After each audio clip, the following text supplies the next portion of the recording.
What up, Kings? Hope you're well. In this video, I want to talk about how the cost of living crisis and the inflation will affect the advertising business as well as programmatic. Unless you've been living under a rock, you know it shouldn't cost $8 to buy 4 bananas and a bottle of water. Certain things should not cost that much. It's hard for you to feel the inflation when you're not close to the bottom, but I like to hang out with real people. And the real people will give you information that you really need. And that information is going to help you determine how audiences will behave once you start targeting them with ads. I think the ad industry is going to have to rewrite some rules on how they consider an audience a good audience.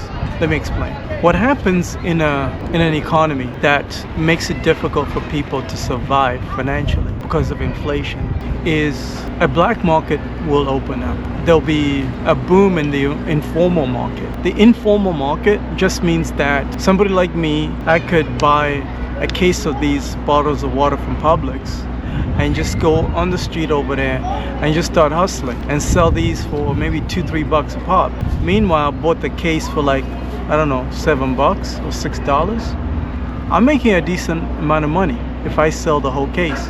Do the math. So yeah, as long as I can get rid of those 36 bottles for that day and I purchase them in Publix for a lower price, or maybe I can go wholesale. Maybe I can find somewhere that is cheaper than Publix and sell those bottles at a concert, maybe at $5 versus, $3 on the street. That market is gonna explode. When I landed in New York City, and I'll put a picture of what I saw. I'll take the subway and I'll see these people selling fruit. So what they do is they'll buy fruit in bulk, chop it up, cut it up real nicely. It looks so beautiful and pretty. And that's where I bought my fruit, by the way, because it was cheaper than me buying it in Dwayne Reed or any restaurant. A restaurant would probably charge me, let's say $10-15 for fruit. Yeah, I saw a restaurant that was trying to charge me like $9.99. The same fruit that I was getting from somebody on the street for $5. So I'm like, wait a minute. It's a better deal for me to buy it on the street than in the store. It's a no-brainer. Can I afford $10? Of course I can. Well, why should I waste money? No, hell no. I didn't get this far by wasting money. That's what most people think, even people with money. So that market is going to explode. There's going to be so many of those people in every industry. The clothing business is going to get disrupted. Name any industry. Healthcare industry is going to get disrupted. Everybody's going to be out here hustling for themselves. Because they'll be looking at the numbers and saying, wait a minute, why should I go shop at Walmart? Why should I go to McDonald's? Can you imagine McDonald's is too expensive now? I never thought a day would come when people were talking about McDonald's is too expensive. McDonald's is where everybody went when you had nothing. When you're at rock bottom, McDonald's is where they will save you. McDonald's was the savior for every broke boy. McDonald's saved me for many years. McDonald's, Carl's Jr., Jack in the Box. I survived on that food. There was this guy right there by Columbia University over there, Upper West Side, New York City. That's where I was hanging out, Upper West Side. And there was this guy who has a food truck. And the food that he has is a lot. You could eat for like 2 days. And he was selling that food for like $10. That's why I went to eat every day. I'll go to that guy, buy my halal. Yeah, it was a halal truck. And the halal food used to cost me $5 back in the day, but now it's like $10. But still, the deal is good because the food is so plentiful. You split it into two, you eat for like 2 days or 2 meals. I don't eat much, so 2 meals is usually good enough when I do protein shakes. So for like $10, I got a meal for a whole day versus going to McDonald's where I'm spending nothing less than $15. It's a no-brainer to me. The informal market is going to explode. The impact on the advertising business is in how you're going to target these audiences that want to consume different products or services. McDonald's is going to be forced to cut their ad budget every single year until they figure out the cost thing, until they figure out how to beat that halal guy. They can run ads targeting to somebody like me all they want, and I'll be able to see their impressions. This is if I don't add the ad blocker.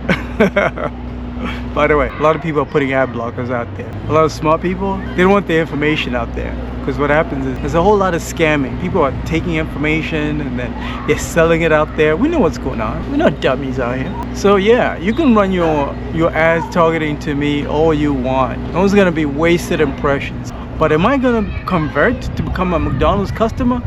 Hell no. Until McDonald's beats the halal guy. right there on Broadway and 110th Street, I think. Beat that guy. Then we'll talk McDonald's. That's all I'm saying.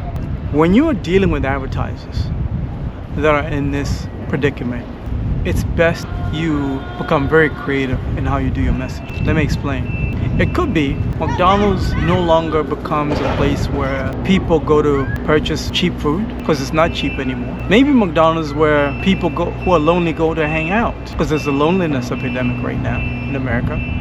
It's very obvious.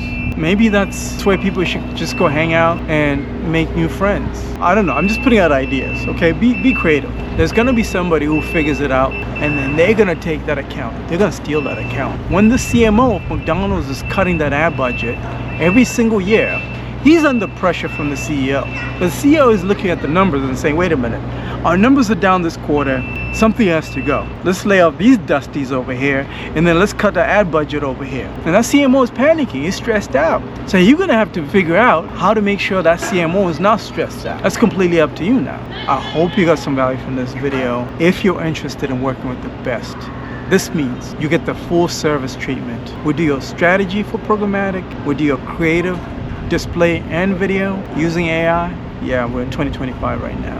Technology's come a long way. And then we do activation in the DSP. We do all of that in-house for you. We make sure all your campaigns are outperforming your competitors so that you don't lose that account. You don't want to lose that account this year. It's hard out here. Schedule time. I put a link in the description of my video. If you're a brand, let's talk as well. Maybe you're already running social, you're running search. We got you. You know, I only work with the best. I told you. I only work with the best because I'm the best. So schedule time. Let's talk about it. See you in the next one.